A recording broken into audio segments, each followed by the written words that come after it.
So one of the challenges we all face is being willing to accept what God has given us, what God has entrusted to us, what God's managed to us. It's sort of like for those of us who have a car, we know we have a responsibility to check the oil and the tire pressure and to make sure everything is running the way that it ought to, and to genuinely take care of that car. And if we're looking around and we're always kind of looking at other cars, we get envious of those cars. I know it seems kind of shallow, but it's what we do. And we do it in life in general. One of the things that wisdom does is it calls us to take into account the great things that we've had that have been given to us so that we can trust God with our lives.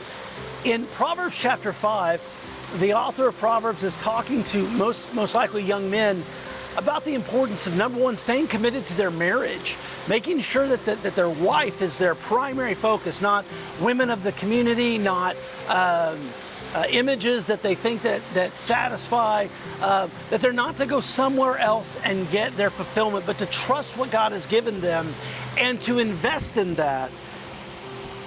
In verse 15 of chapter 5 of Proverbs, the author says, "Drink water from your own cistern, running water from your own well. Should your springs overflow in the streets, your streams of water in the public squares, let them be yours alone, never to be shared with strangers.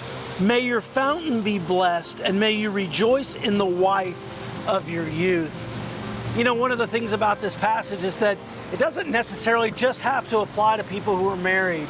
Sometimes we have to look at our lives and ask God, what have you blessed me with? And what am I letting other people have free rein in?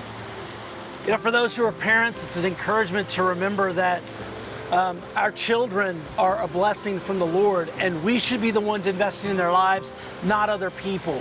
If other people contribute, that's great, but if we've put that out there for them to do that and we're not doing it, then we're not going to our own cistern.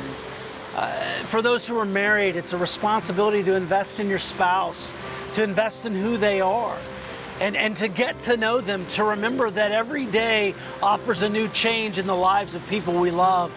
And that means that every day there's something new to deal with. For those who are not married, it may just be a matter of investing in your friends, investing in the livelihoods around you, and remembering that these are the blessing you have.